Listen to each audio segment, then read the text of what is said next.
Hello friends, मेरा नाम अब्दुल बासित और आप देख रहे हैं सलार एजुकेशन। आज की इस वीडियो में हम डिस्कस करेंगे इन्वायरमेंटल पोल्यूशन। सबसे पहले हम देखते हैं इन्वायरमेंट की डेफिनेशन। अगर हम कहें कि ह्यूमन सबसे ज़्यादा इम्पॉर्टेंट स्पीशीज़ है, तो इन्वायरमेंट वो फील्ड है जिसमें डिफरेंट एंटिटीज़ लिविंग या फिर नॉन लिविंग एक दूसरे के साथ रिलेशन बनाती हैं और एक दूसरे के साथ इंटरेक्ट करती हैं, तो उस फील्ड को हम कहेंगे ह्यूमन इन्वायरमेंट। इसमें हर चीज़ शामिल है। फॉर एग्जांपल वाटर शामिल हैं, डिफरेंट स्पीशीज़, वो प्लांट्स की हों या एनिमल्स की हों, वो भी इसमें शामिल हैं। और सबसे ज़्यादा मेन इम्पॉर्टेंट हमारा एटमॉस्फेयर में डिफरेंट गैसेस हैं, नाइट्रोजन, ऑक्सीजन, कार्बन डाइऑक्साइड वगैरह वगैरह। तो ये सब ह्यूमन इन्वायरमेंट के डिफरेंट कंपोनेंट्स हैं। इसमें वाटर भी शामिल है, रॉक्स, सॉइल और बिल्डिंग्स वगैरह वगैरह। हर चीज़ जो है वो इस इन्वायरमेंट में शामिल है, ह्यूमन इन्वायरमेंट में शामिल है।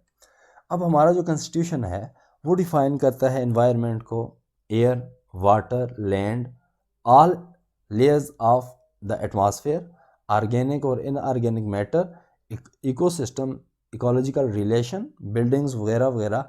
हर वो चीज़ जो इन्वायरमेंट ह्यूमन को इफ़ेक्ट कर सकती है वो उसके इन्वायरमेंट का पार्ट है। तो चलिए देखते हैं इन्वायरमेंट के जो हैं कंपोनेंट्स कितने हैं। इन्वायरमेंट के दो कंपोनेंट्स हैं, एक को हम कहते हैं एबायोटिक कंपोनेंट और दूसरे हैं बायोटिक कंपोनेंट। एबायोटिक कंपोनेंट में शामिल हैं एटमॉस्फेयर और उसके जो भी एटमॉस्फेयर से रिलेटेड जो भी प्रोसेस हैं वो हैं इसमें शामिल। हाइड्रोस्फेयर, वाटर और वाटर रिलेटेड जो भी प्रोसेस हैं वो एबायोटिक कंपोनेंट में शामिल हैं। उसके अलावा लिथोस्फेयर यानी सॉइल और रॉक्स वगैरह वो भी एबायोटिक कंपोनेंट में शामिल हैं। अब बायोटिक कंपोनेंट में बायोडाइवर्सिटी शामिल है। बायोडाइवर्सिटी में क्या क्या चीज़ें आ जाती हैं? ऑल लिविंग थिंग जो है इसमें शामिल हैं, वो चाहे हमें पता हो या फिर ना पता हो, तो वो हमारे इन्वायरमेंट का एक कंपोनेंट है, एबायोटिक कंपोनेंट। अब इन्वायरमेंट जो है ये ह्यूमन की एग्जिस्टेंस के लिए लाजमी है, क्योंकि ह्यूमन इन्वायरमेंट के बगैर नहीं रह सकता। तो इसलिए इन्वायरमेंट का हेल्दी होना भी ज़रूरी है। लेकिन अब इन्वायरमेंटल पोल्यूशन क्या चीज़ है, इसको देखते हैं। इन्वायरमेंटल पोल्यूशन को कोई ऐसी कंटेमिनेशन इन्वायरमेंट के अंदर या कोई ऐसी अल्ट्रेशन जो हमारे इन्वायरमेंट को इस हद तक चेंज कर दे कि वो अपने नॉर्मल प्रोसेस जो है वो कंटिन्यू ना कर सके, और ये डिसकंटिन्यूशन पार्टिकुलरली ह्यूमन बीइंग को अफेक्ट करे, चाहे वो डायरेक्टली करे या फिर इनडायरेक्टली करे, तो इसको हम क्या कहते हैं? Environmental pollution. जो चीज़ इन्वायरमेंटल पोल्यूशन काज करती है उसको हम कहते हैं इन्वायरमेंटल पोल्यूटेंट्स। इन्वायरमेंटल पोल्यूटेंट्स कोई सब्सटेंस हो सकता है, एनर्जी हो सकती है, या फिर कोई प्रोसेस हो सकता है। Substance for example carbon dioxide, high concentration of carbon dioxide, mercury और भी हैवी जो मेटल्स हैं वो सब्सटेंस में शामिल हैं। एनर्जी यानी हीट या फिर noise, process for example acidic rain वगैरह वगैरह। अब ये जो पोल्यूटेंट्स हैं इन्वायरमेंट को या फिर कंटेमिनेट करते हैं या अल्टर करते हैं, कोई भी ऐसा कंपोनेंट, उसको हम कहते हैं इन्वायरमेंटल पोल्यूटेंट। अब इन्वायरमेंटल पोल्यूटेंट को हम क्लासीफाई करें, डिफरेंट क्लासिफिकेशन करेंगे डिफरेंट क्राइटेरिया की बेस पे। पहली क्लासिफिकेशन है इनके ओरिजिन पे। दो तरह के हो सकते हैं, या फिर नेचुरल ओरिजिन से हो सकते हैं या फिर ह्यूमन काज्ड हो सकते हैं। अगर नेचुरल एक्टिविटीज़ देखें, फॉर एग्जांपल वॉल्केनो देखें, वॉल्केनिक एक्टिविटीज़ जो हैं ये हाइड्रोजन सल्फाइड और साथ साथ और gases, volcanic ash, acidic mist वगैरह वगैरह इन्वायरमेंट के अंदर इमिट करता है। तो ये नेचुरल इन्वायरमेंटल पोल्यूटेंट हो गए। उसके अलावा सी स्प्रे, ये एरोसोल पार्टिकल्स हैं जो ओशन जो है डायरेक्टली इन्वायरमेंट में क्रिएट करते हैं, भेजते हैं, तो इनको क्या कहते हैं? सी स्प्रे। तो ये भी नेचुरल इन्वायरमेंटल पोल्यूटेंट हैं। उसके बाद वेजिटेशन है, वेजिटेशन, डिकेइंग वेजिटेशन, ये भी एक इन्वायरमेंटल पोल्यूटेंट है नेचुरल। उसके अलावा जो हमारे ट्रीज़ हैं और बुशेस हैं ये इमिट करते हैं वॉलेटाइल ऑर्गेनिक कंपाउंड्स, ये भी शामिल हैं हमारे नेचुरल इन्वायरमेंटल पोल्यूटेंट्स में।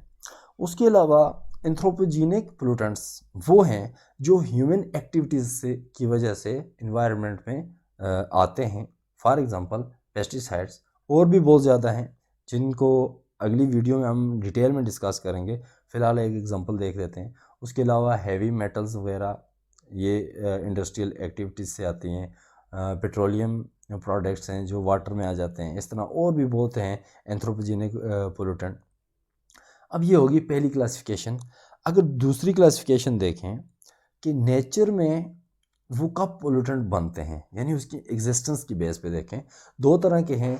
एक है क्वांटिटेटिव पोल्यूटेंट्स, यानी कि वो पोल्यूटेंट जो है वो नॉर्मली एनवायरनमेंट में मौजूद होते हैं। फॉर एग्जांपल कार्बन डाइऑक्साइड ना सिर्फ नॉर्मली मौजूद होती है, इसकी एग्जिस्टेंस लाइफ के लिए इम्पॉर्टेंट है। कैसे इम्पॉर्टेंट है? कार्बन डाइऑक्साइड जो है फोटोसिंथेसिस का मेन जो है ना रे मटेरियल समझ लें। फोटोसिंथेसिस से क्रिएट होती है ऑक्सीजन, यानी कि O2 ह्यूमन की एग्जिस्टेंस के लिए ज़रूरी है। यानी कि इस तरह इनडायरेक्टली कार्बन डाइऑक्साइड का मौजूद होना ह्यूमन एग्जिस्टेंस के लिए ज़रूरी है। लेकिन जिस वक्त कार्बन डाइऑक्साइड की कंसंट्रेशन एक ख़ास लिमिट से बढ़ जाती है तो इसको हम कहते हैं कि ये एक पोल्यूटेंट है। और कार्बन डाइऑक्साइड ना सिर्फ फोटोसिंथेसिस में, उसके अलावा ये green house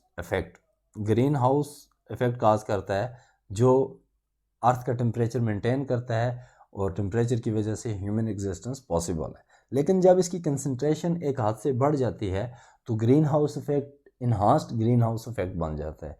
enhanced green house effect global warming का काज करता है, और ग्लोबल वार्मिंग इन्वायरमेंटल चेंजेस, यानी कि high concentration of carbon dioxide is harmful for the environment and human beings.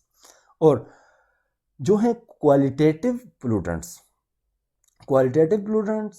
Environment में नॉर्मली मौजूद नहीं होते। अगर ये थोड़ी सी मिकदार में भी चले जाएं या ज़्यादा मिकदार में जाएं, ये हार्मफुल हैं। इनकी कंसंट्रेशन मैटर नहीं करती, इनकी जस्ट प्रेजेंस मैटर करती है। ये अगर प्रेजेंट हैं तो ये हार्मफुल हैं। इंसेक्टिसाइड्स, पेस्टिसाइड वगैरह वगैरह, हैवी मेटल्स।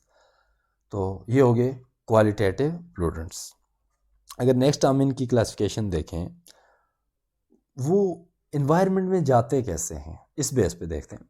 प्राइमरी पोल्यूटेंट्स हैं हमारे पास, सेकेंडरी पोल्यूटेंट्स हैं। अब प्राइमरी पोल्यूटेंट्स जो हैं वो सोर्स से डायरेक्टली इन्वायरमेंट में जाते हैं। For example nitrous oxides, smoke, sulphur dioxide. अब ये सारे फ्यूल बर्निंग से ये क्रिएट होते हैं और डायरेक्टली इन्वायरमेंट में जाते हैं। इस बेस पे हम इनको कहते हैं कि ये प्राइमरी पोल्यूटेंट है।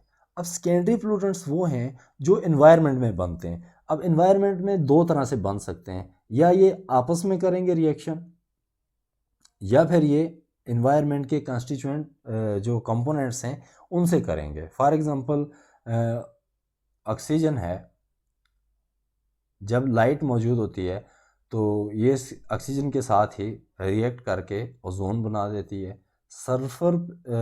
सरफेस पे जो ओजोन है ये एक पोल्यूटेंट है, इसको हम कहते हैं सेकेंडरी पोल्यूटेंट। और इसके साथ सल्फर ट्राइऑक्साइड ये जाके आगे सल्फ्यूरिक एसिड बनाता है, H2SO4। ये एसिड रेन काज करते हैं। तो अब ये जो भी पोल्यूटेंट हैं जो एनवायरनमेंट में जाके बनते हैं, इनको हम कहते हैं सेकेंडरी पोल्यूटेंट्स। अब एक क्लासिफिकेशन और है जिसको हम देखते हैं कि ये क्या बायोलॉजिकली ये डिग्रेड हो सकते हैं या नहीं हो सकते। दो तरह के हैं, एक है बायोडिग्रेडेबल पोल्यूटेंट्स और एक नॉन बायोडिग्रेडेबल पोल्यूटेंट्स। अब जो बायोडिग्रेडेबल पोल्यूटेंट्स हैं उनको नेचुरल प्रोसेस यानी माइक्रो ऑर्गेनिज्म जो हैं उनको हैंडल कर लेते हैं, उनको डिकम्पोज कर देते हैं, यानी उनका इफेक्ट ख़त्म हो जाता है कुछ टाइम के बाद। फॉर एग्जांपल सेवेज, ये जो है बायोडिग्रेडेबल पोल्यूटेंट है। लेकिन नॉन बायोडिग्रेडेबल पोल्यूटेंट्स वो हैं जिनको माइक्रो ऑर्गेनिज्म अफेक्ट नहीं कर सकते, डिकम्पोज नहीं कर सकते। फॉर एग्जांपल एल्युमिनियम कैन्स हैं, हैवी मेटल्स हैं, रेडियो एक्टिव सब्सटेंसेस हैं, पेस्टिसाइड्स वगैरह वगैरह, ये नॉन बायोडिग्रेडेबल पोल्यूटेंट्स हैं। ये इन्वायरमेंट में मौजूद रहते हैं और नेगेटिव इफ़ेक्ट इनके कंटिन्यूसली ह्यूमन को झेलने पड़ते हैं। आज की वीडियो हम यहीं पे ख़त्म करते हैं, क्योंकि एक पूरी सीरीज में बना रहा हूँ, उसकी ये पहली इंट्रोडक्शन वीडियो है। तो आगे हम डिस्कस करेंगे atmospheric pollution, water pollution, soil pollution और नॉइज़ पोल्यूशन, सबको फुल डिटेल में जो है ना डिस्कस करेंगे। तो ये वीडियो यहीं पे ख़त्म होती है। अगर आपको ये वीडियो पसंद आती है, इसको लाइक कीजिए, शेयर कीजिए, और इस तरह की और वीडियोस देखना चाहते हैं तो यूट्यूब चैनल हमारा ज़रूर सब्सक्राइब कीजिए। Thanks for watching. और साथ ही साथ दूसरी वीडियोस का वेट कीजिए, वो आएंगी और ये टॉपिक पूरा एनवायरमेंटल पोल्यूशन का हम डिटेल में देखेंगे। Thanks for watching.